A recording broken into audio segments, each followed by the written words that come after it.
नारायण वासुदेव अनंत वैकुंठ मुकुंद कृष्ण गोविंद दामोदर माधवेति ध्याये नित्यं महेशं। ॐ यदा यदा हि धर्मस्य ग्लानिर्भवति भारत अभ्युत्थानम् अधर्मस्य तदात्मानं सृजाम्यहम्। परित्राणाय साधूनां विनाशाय च दुष्कृतां धर्म संस्थापनार्थाय संभवामि युगे युगे। श्री कृष्ण गोविंद हरे मुरारी, हे नाथ नारायण वासुदेव अनंत वैकुंठ मुकुंद कृष्ण गोविंद दामोदर माधवेति। आज 2078 साल आषाढको 13 गते आइतबार यो दिनमा म श्रीमद् भगवत गीताको 17औं अध्याय पढ्न गइरहेको छु र 17औं अध्यायमा चाहिँ श्रद्धात्रय विभाग योग नाम गरेको 17औं अध्याय हो। र यो 17औं अध्यायमा अब भगवान श्री कृष्णले अर्जुनलाई के भनेर सम्झाउनुहुन्छ, हामी एकपल्ट पढौँ है, के रहेछ त्यो बुझौँ पनि, अनि ज्ञान हासिल गरौँ, अनि भगवानमा भक्ति गरौँ र त्यही अनुसार अगाडि बढौँ। अब कृष्णलाई अर्जुनलाई ज्ञान दिइदिरहेको बेला अब के गर्छन् त अर्जुन भनेपछि एउटा कुरा सोध्छन् उनलाई। भन्छन्, हे कृष्ण, जो मनुष्य शास्त्र विधिलाई त्याग गरेर आफ्नो स्वभाव अनुसार श्रद्धा भक्तिले युक्त भएर विभिन्न देवता आदिको पूजा गरेका हुन्छन्, ती सबै मनुष्यको कुन अवस्थाको श्रद्धा, आस्था तथा भक्ति हो? सात्विक श्राद्ध, राजसी श्रद्धा, तामसिक श्रद्धा, कुन किसिमको श्रद्धा, आस्था तथा भक्ति हो? मलाई सबै बताउनुहोस् प्रभु भनेर उनले भनेपछि अनि भगवानले भन्नुहुन्छ, जुन मनुष्यको श्रद्धा शास्त्रीय भनाई, शास्त्रीय संस्कारद्वारा रहित केवल आफ्नो भोजन, समाजको प्रभाव र आफ्नो स्वभावको कारणले उत्पन्न भएर गरेका श्रद्धा तथा भक्ति सात्विक, राजस तथा तामस गरेर 3 प्रकारका हुन्छन्। ती 3 प्रकारको श्रद्धा तथा भक्तिको बारेमा अब तिमीले सुन। जुन श्रद्धा र भक्तिबाट प्राप्त हुने गुण आचरणको बारेमा मैले भन्ने छु, यो ज्ञान शास्त्रले पनि वर्णन गरेको छ भनेर भन्नुहुन्छ। हे भारत, सबै मनुष्यको श्रद्धा तथा भक्ति उनको अन्तःकरणको कारण हो, त्यही कारण अनुरूप नै भक्ति हुन्छ। सम्पूर्ण मनुष्यमा कुनै न कुनै किसिमको श्रद्धा र भक्ति त रहेको हुन्छ। त्यसैले जो मनुष्यले जुन किसिमले गुण धारण गरेर श्रद्धा गरेको हुन्छन्, ती मनुष्य त्यही गुण धारण गरेर त्यही गुण अनुसारको श्रद्धा र भक्तिले सम्पन्न बनेको हुन्छ र यस्तो श्रद्धा तथा भक्तिद्वारा सम्पन्न भएको त्यो मनुष्य स्वयंको आफ्नो गुण अनुसारको श्रद्धा तथा भक्ति नै हो। सात्विक कर्म गर्ने र सात्विक गुण सम्पन्न भएको मनुष्यले विभिन्न देवताको पूजा गर्ने गरेका हुन्छन्। राजस कर्म गर्ने र राजस गुण सम्पन्न भएको मनुष्यले यक्ष र राक्षस तथा अनुसारको पूजा गर्नेका हुन्छन्, तथा तामस कर्म गर्ने र तामस गुण सम्पन्न भएको जो मनुष्य हुन्छन्, ती सबैले प्रेत र भूतगणलाई पूजा गर्ने गरेको पाइन्छ।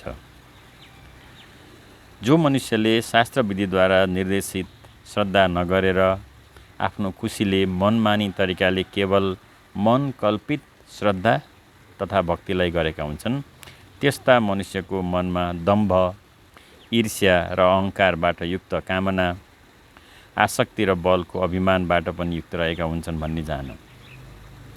शरीर रूपले स्थित जीवात्माको भूत समुदायको र हृदयमा आत्मारूपी प्रकाशमा स्थित म परमात्मालाई पनि द्वेष गर्ने गरेका हुन्छन्। यस्तो द्वेष गर्ने अज्ञानी मनुष्यलाई तिमीले आसुर भाव भएको अथवा आसुर स्वभाव भएको मनुष्य हो भन्ने जान। फेरि भन्नुहुन्छ, भोजन पनि सबै मनुष्यलाई आफ्नो आफ्नो गुण र स्वभावको हिसाबले ग्रहण गरेको हुन्छ र भोजन पनि प्रकृतिको गुणअनुसार 3 प्रकारको हुन्छ। मनुष्यले आफूले धारण गरेको आफ्नो गुणअनुसार नै 3 प्रकारको खानालाई 3 प्रकारले नै प्रिय लाग्न सक्छ भने मनुष्यले पनि आफ्नो खाना अनुसार नै आफ्नो गुणलाई धारण गरेको हुन्छ र त्यस्तै मनुष्यले आफूले धारणा गरेको गुणको आधार अनुसार नै यज्ञ, तप र दान पनि 3 प्रकारको नै हुन्छ। यी 3 प्रकारको भोजन, दान, तप र यज्ञको बारेमा तिमीलाई पृथक पृथक भेदको बारेमा ज्ञान दिँदैछु, अब सुन भनेर भगवानले भन्नुहुन्छ।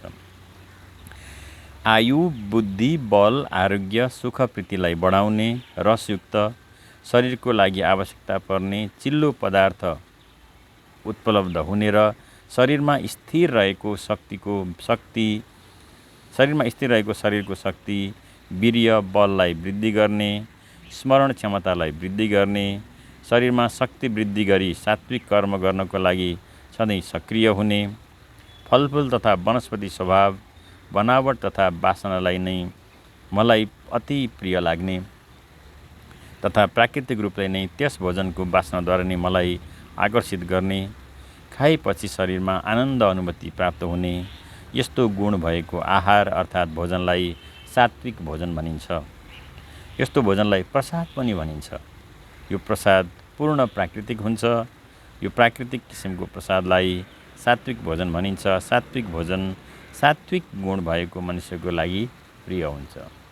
जो सात्विक गुणले युक्त हुन्छन् तिनीहरूले सात्विक भोजन खान्छन्। तितो र तथा पिरो किसिमको, अमिलो किसिमको, चर्को, नुन लाग्ने, अत्यधिक तातो तथा अति नै चिसो, अति नै पिरो, कडा किसिमको, शरीरलाई हानि पुर्याउने तथा साँधेको, कुहिएको, दुःख, चिन्ता तथा रोगलाई उत्पन्न गर्ने किसिमको भोजनलाई राजसी खाना भनिन्छ।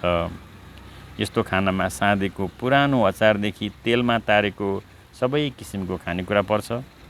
यस्तो खाना राजसी गुण हुने मनुष्यलाई मनपर्छ। यस्तो राजसी आहार गर्ने मनुष्यको गुण पनि राजसी प्रकारको नै हुन्छ। जो भोजन आदि मात्र पाकेको हुन्छ, रसरहित, दुर्गन्धयुक्त, बासी, उच्छिष्ट, जुठो भएको, जो खाना खाएपछि हाम्रो शरीरलाई असजिलो महसुस हुन्छ, अनुभव हुन्छ, शरीर थकित तथा नियन्त्रण बाहिर पुग्छ, स्मरण क्षमता ह्रास हुन्छ, यस्तो खाना अपवित्र हुन्छ। शरीरले आफूलाई नियन्त्रण गर्न पनि नसक्ने र शरीरलाई मानसिक मदहोस र थकित गर्ने किसिमको सम्पूर्ण खाना तामसी खाना हो। यस्तो तामसी किसिमको खानामा प्राणीको मासु, कुहिएको अनाजमा जाँड, मदहोस गराउने रक्सी लगायतका शास्त्र निषेधित खाना हुन्। यस्तो निषेधित खाना तामसी गुण प्रबल भएको मनुष्यलाई मनपर्छ। तामसी किसिमको खानाले मनुष्यको शरीरमा तमोगुण पनि अत्यधिक मात्रामा प्रभावित गर्छ। सत्य के हो, गलत के हो भन्ने ज्ञान नै पतन बाहिर जान्छ। शास्त्रले निर्देशन गरेको र शास्त्र विधिले भनेको र त्यही शास्त्र विधिद्वारा नियत कर्म तथा नियत यज्ञ गर्नु नै आफ्नो कर्तव्य हो भन्ने जानेर मनद्वारा नै शास्त्र सङ्गत गर्ने कर्म गर्ने गर्छन् र शास्त्र सङ्गत कर्मलाई नै आफ्नो धर्म हो, जिम्मेदारी हो भन्ने बुझेर आफ्नो कर्म गरेका हुन्छन् र आफूले गरेको कर्मको कर्मफलको कुनै आशा गरेको हुँदैन। आफूले गरेको सम्पूर्ण कर्म आशा र निराशाभन्दा माथि उठेर निष्काम भएर सच्चिदानन्दघन परब्रह्म प्रति नै समर्पण गर्ने गरेका हुन्छन्।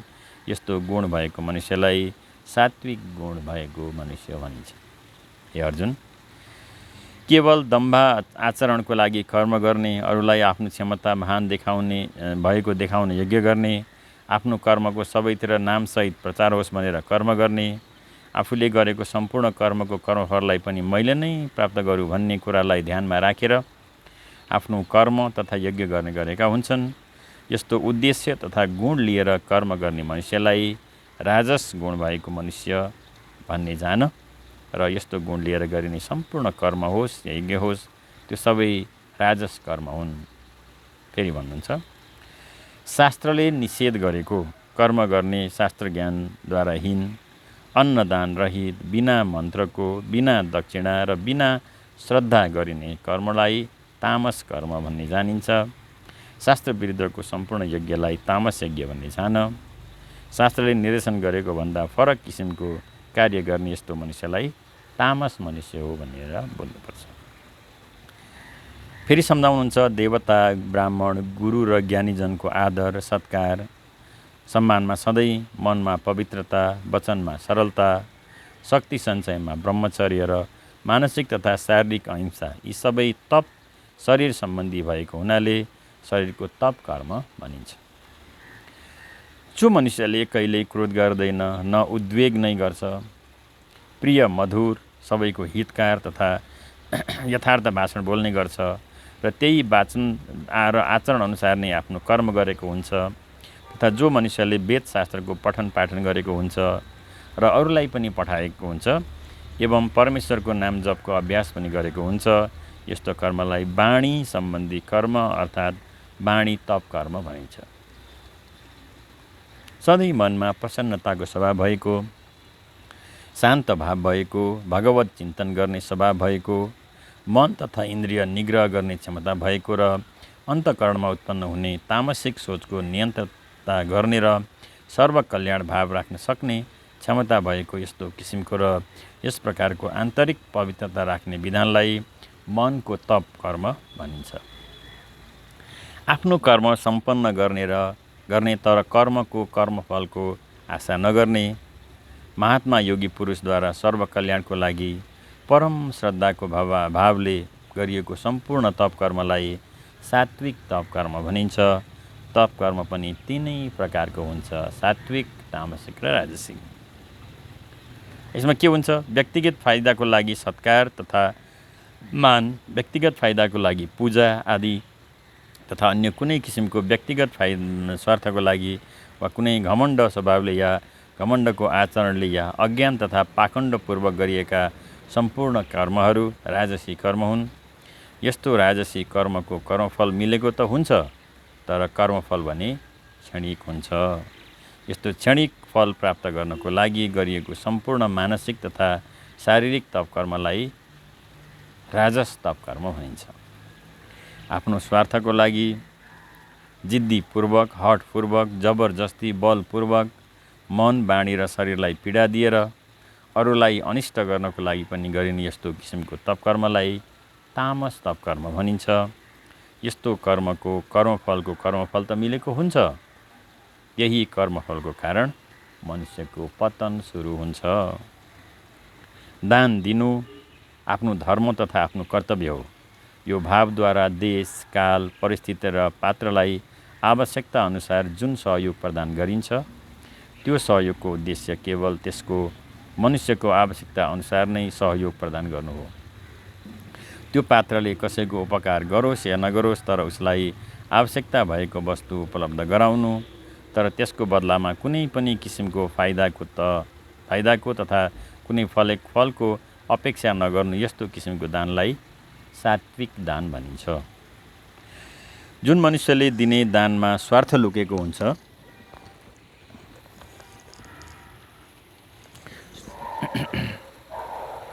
क्लेशपूर्वक तथा कुनै बेला उसले आफूलाई पनि अपकार गरेको प्रत्युपकारको बदलामा या अन्य कुनै फल आफूले प्राप्त गर्ने आशय तथा कुनै आफ्नो व्यक्तिगत फाइदा तथा व्यक्तिगत प्रयोजनको लागि भनेर गरिने दान अथवा दान गरे बापत कुनै फल मिल्ने कुरालाई ध्यानमा राखेर कुनै लक्ष्यको कामना गरेर तथा गरिएको दानको कुनै न कुनै फल आशा राखेरै मात्र गरिएको वा दिएको यस्तो किसिमको दानलाई राजस दान भनिन्छ।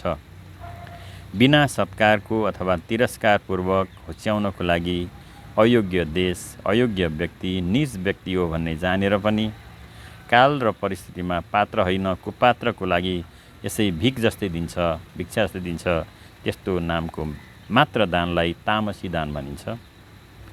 ओम तत्तत भनेर कार्यअनुसार सच्चिदानन्द घन ब्रह्मलाई 3 नामद्वारा पुकार गरिन्छ। यी सबै नाम कार्य अनुसार ग्रहण हुने नाम हुन्। ओम तत्ततको अर्थ ओम नामद्वारा सृष्टिको निर्माता सच्चिदानन्द घन ब्रह्म भन्ने जनाउँछ।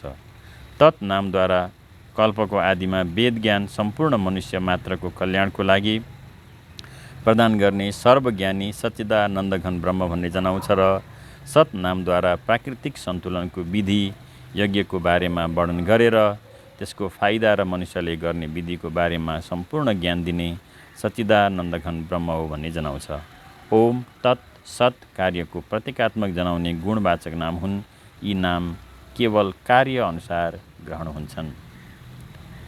मृत्युलोकमा मनुष्यले गर्ने सम्पूर्ण कर्म, सम्पूर्ण यज्ञ, वेद मन्त्रको उच्चारण गर्ने श्रेष्ठ पुरुषले वेद अनुसार निर्देशित शास्त्रविधि अनुसार नै गर्ने नियत कर्महरू, यज्ञ, दान र तपरूप क्रिया तथा आफ्नो सात्विक कर्मलाई सुरु गर्नुभन्दा पहिले ओम नामद्वारा सच्चिदानन्दघन परब्रह्मलाई पुकार हुन्छ।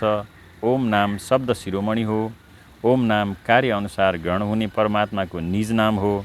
त्यसैले सबै मनुष्यले आफ्नो सात्विक कर्म सिद्धिको लागि ओम नाम पुकार गरेर आफ्नो शास्त्र निर्देशित कर्म गर्नको लागि सुरु गर्नुपर्छ। सच्चिदानन्दघन ब्रह्मलाई कार्य अनुसार तत् नामद्वारा पुकार हुन्छ। यो तत् नाम कार्यको गुणवाचक नाम हो। सच्चिदानन्दघन ब्रह्मको सम्पूर्ण मनुष्यको कल्याणको लागि वेद ज्ञान प्रदान गर्ने र यज्ञको विधान र यज्ञद्वारा प्राकृतिक सन्तुलनको बारेमा ज्ञान प्रदान गर्ने र त्यस ज्ञानको विधि, विधान र यज्ञको कार्यबारेको सम्पूर्ण ज्ञान प्रदान गर्ने सच्चिदानन्दघन ब्रह्मलाई वेद निर्देशित कर्महरू र वेद निर्देशित यज्ञहरू सुरु गर्नुभन्दा पहिले तत् नामद्वारा पुकार गरिन्छ।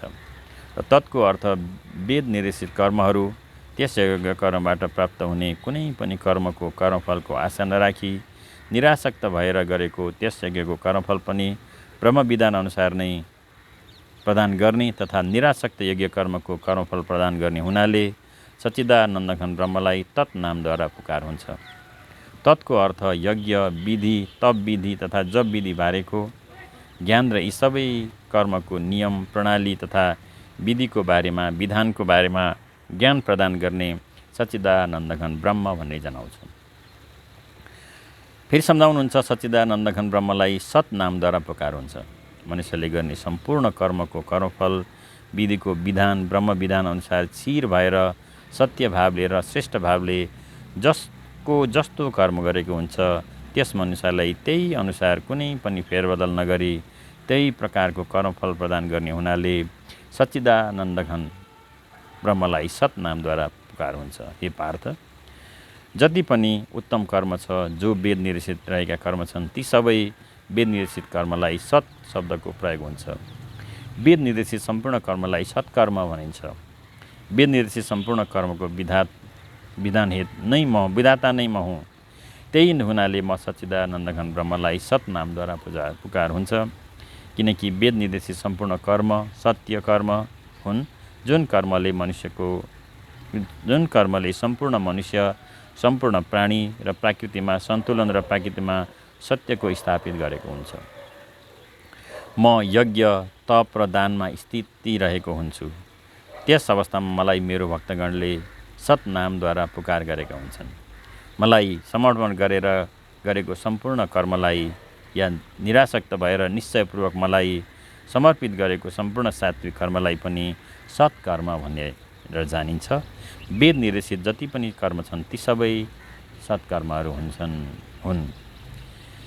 अनि अन्त्यमा 17औं अध्यायको अन्त्यमा सम्झाउनुहुन्छ, हे अर्जुन, श्रद्धा बिना नै गरिएको हवन, श्रद्धा बिना नै दिएको दान, श्रद्धा बिना नै गरिएको वा तपेको तप र जो कुनै पनि कर्म श्रद्धा बिना नै गरिएको हुन्छ त्यस्तो कर्म शुभ कर्म भए पनि श्रद्धा नै नभएको हुनाले ती सबै कर्मलाई असत कर्म भनिन्छ।